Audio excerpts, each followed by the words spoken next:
The Galactic Council had a single rule that united all 743 species: keep humanity contained.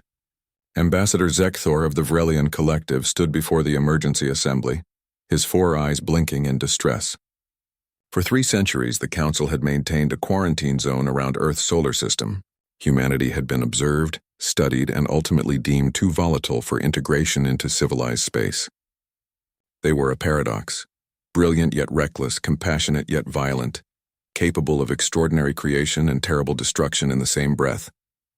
They wage war over invisible lines on their planet, the Vrelians had reported. They deliberately poison their own atmosphere for profit, the Keltorians had noted. They created weapons capable of sterilizing their entire world, then aimed them at themselves, the Morphidae had observed with horror. The Council's decision had been unanimous. Humanity would be isolated until they either destroyed themselves or evolved beyond their dangerous nature. It was for the good of the galaxy. But now everything had changed. "The Devourers have breached the Outer Rim," Zekthor announced, his voice trembling. 15 systems have gone dark. The Keltorian defense fleet no longer exists. A wave of panic rippled through the assembled delegates. The Devourers were an extragalactic swarm, silicon-based entities that consumed entire planets for raw materials. They had appeared at the edge of known space 6 months ago, and nothing had stopped them. Energy shields absorbed their firepower with perfect efficiency. Conventional weapons passed through their dispersed forms like light through fog. Biological attacks meant nothing to creatures of living crystal. The Council's combined military might had been reduced to scrap metal and organic debris. "We are losing," High Chancellor Yuvara said quietly, her crystalline voice carrying the weight of inevitable extinction. "Our projections indicate total galactic collapse within 2 standard years. We have exhausted every tactical option, every weapon system, every strategy our greatest minds can devise." "Then perhaps," a voice called from the observation gallery, "you need minds that think differently." Every eye sensor and perception organ turned toward the speaker. Dr. Sarah Chen stood in the human observation pod, the one granted to Earth's single non-voting representative. She had occupied that lonely position for 12 years, watching the species that imprisoned her world while never allowing her to speak. "The human has no voice here," Councillor Brexic hissed. "The human has no vote," Yuvara corrected. "But these are desperate times. Speak, Dr. Chen." Sarah stepped forward to the barrier that separated her from the council floor. "You called us dangerous. You were right. We are dangerous. But you never asked yourselves what that danger could accomplish if it wasn't aimed at ourselves." She activated her data tablet, projecting tactical information into the chamber. "Your weapons are elegant, efficient, precise. You fight wars like surgery, trying to minimize collateral damage and preserve infrastructure. That's why you're losing." "We are civilized beings," Zekthor protested. "We do not wage total war." "Exactly," Sarah said. "But humans do. We have 16 words in our primary languages just for different types of warfare. We wrote books about it thousands of years before we reached the stars. We know how to fight enemies that can't be reasoned with, that won't negotiate, that exist only to destroy." She pulled up historical data from Earth's archives. "When we faced existential threats, we didn't fight honorably. We fought to survive. Scorched earth. Mutually assured destruction. Psychological warfare. Strategic deception.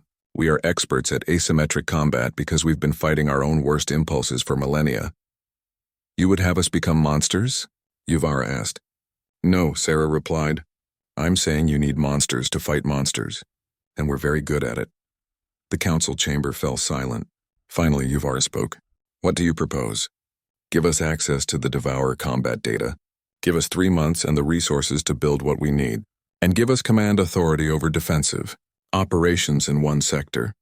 "You ask for much based on words alone. I ask for a chance to prove that the same qualities that make us dangerous are exactly what you need to survive."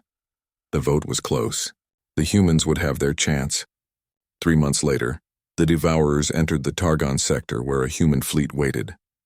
The alien observers watched in horror as the humans deployed weapons that violated every civilized convention of warfare. Kinetic kill vehicles designed to shatter rather than pierce. Viral programs that corrupted the Devourers' collective consciousness. Electromagnetic pulse bombs that flash-forged the silicon entities into useless glass. Psychological broadcasts of chaotic human music, that disrupted their coordination frequencies. Most shocking of all were the tactics. The humans didn't defend positions. They lured the devourers into traps. They sacrificed entire ships as bait. They used the enemy's own momentum against them, turning their efficiency into a weakness. They fought ugly, brutal, and dirty, and they won. The Targon sector held. Then the next. And the next? Commander Marcus Webb of the UNSC Indomitable stood on the bridge as his fleet prepared for another engagement. Beside him, Zekthor observed in uncomfortable silence. "You fight like demons," the Vrelian finally said. Marcus smiled grimly. "We fight like humans.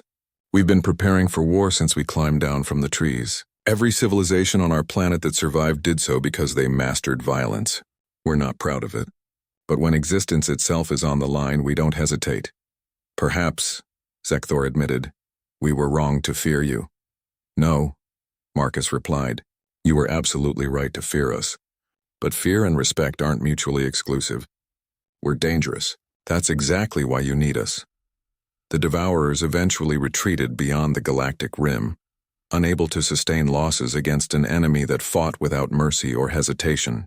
The quarantine around Earth was lifted. Humanity joined the Galactic Council not as observers, but as the Council's Defense Directorate. The 743 species had learned a difficult truth. Sometimes salvation comes wearing a frightening face. And sometimes the most dangerous species in the galaxy is exactly who you want on your side when everything goes dark. Humanity had finally found their place among the stars, not as the monsters the galaxy feared, but as the guardians it desperately needed.